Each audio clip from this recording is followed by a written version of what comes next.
Mesdames et messieurs, la force respecte la force, la puissance respecte la puissance.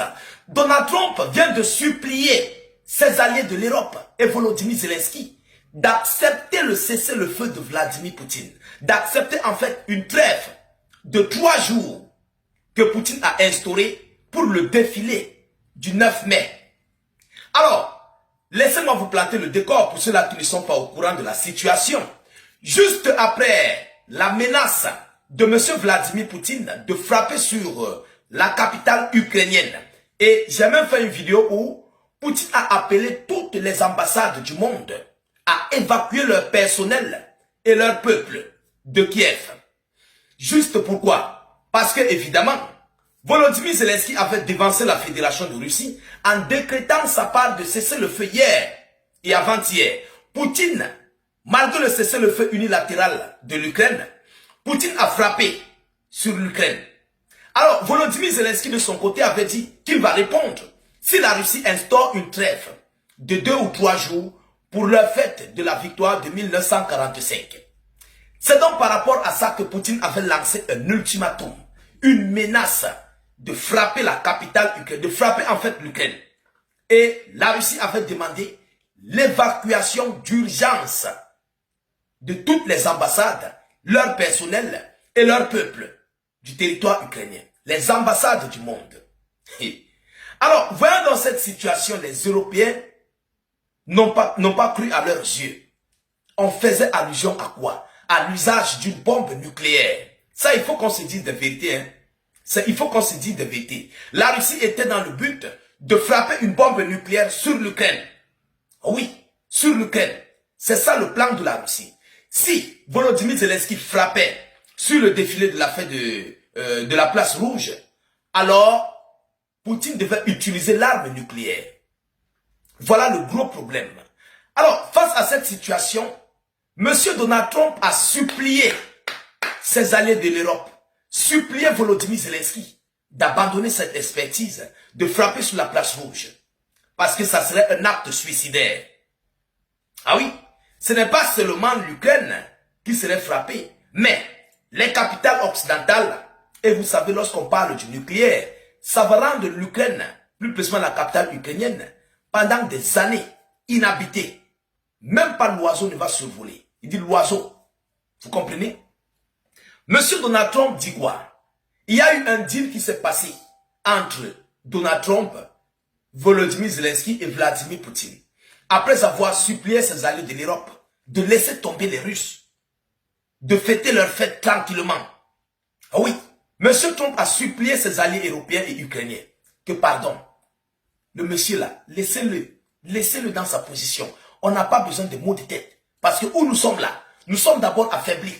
Si Poutine ouvre un conflit majeur maintenant là, on ne va pas s'en sortir. Ah oui, on ne pourra pas s'en sortir. Et Trump le sait. Les Européens le savent.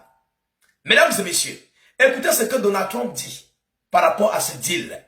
Partagez la vidéoconférence dans tous les groupes possibles. Mettez un maximum de j'aime. N'hésitez pas de vous abonner pour ne plus rater la page. Monsieur Trump dit quoi? Donald Trump annonce un cessez-le-feu de 3 jours. 3 jours. En tenant compte du 9 mai, le jour de la fête de la victoire de la Russie. Vous ne pouvez pas comprendre.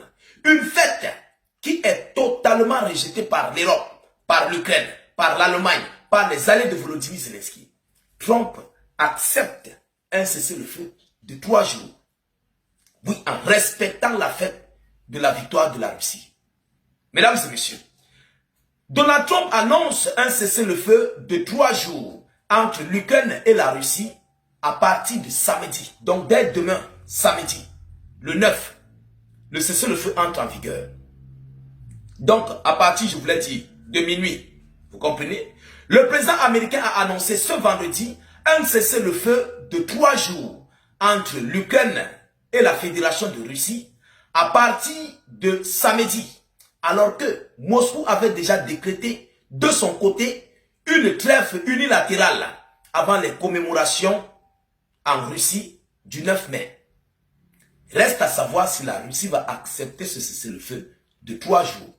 Parce que les Russes avaient dit c'est du 8 au 9. Bon, Trump a ajouté sa part. Ils ont fait du 9 au 11.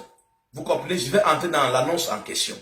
Selon la même source, le président américain a annoncé ce vendredi un cessez-le-feu de 3 jours entre l'Ukraine et la Fédération de Russie à partir de samedi. Alors que Moscou avait déjà décrété de son côté une trêve unilatérale avant les commémorations en Russie du 9 mai.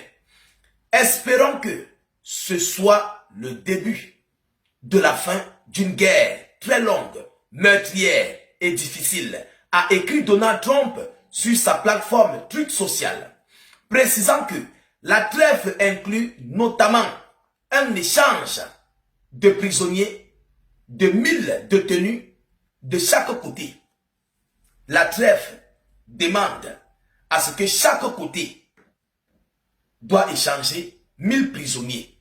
Pas 1000 cadavres, non. 1000 prisonniers dont la Russie doit remettre à l'Ukraine 1000 prisonniers. L'Ukraine doit remettre à la Russie 1000 prisonniers. Mais de vous à moi là, qui a instauré cette trêve-là? Qui a donné ces idéologies-là? C'est Poutine. C'est bel et bien Poutine. Et Poutine sort gagnant dans tous les points. Oui, pour ceux-là qui ne croient pas, Poutine sort gagnant dans tous les points. 1. Ils vont fêter leur fête sous les yeux impuissants et les regards des Européens. 2. Poutine va récupérer ses 1000 prisonniers. Et puis la fête serait belle. 3. Les hostilités vont recommencer bien après. C'est de ça qu'il s'agit. Ça ne chauffe pas. Ça ne chauffe pas. Les Ukrainiens de leur côté vont juste gagner 1000 prisonniers. Mais ça va leur faire mal. Parce que leur but était de saboter ce défilé-là. Est-ce que vous comprenez? C'était ça leur but. De saboter ce défilé. Parce que chaque année, ce défilé de la Russie fait une propagande internationale. Ce défilé fait le tour des médias. Et c'est pendant le défilé que Poutine annonce des bonnes nouvelles. Ah oui, les Russes ont leur stratégie, ils ont leur stratagème.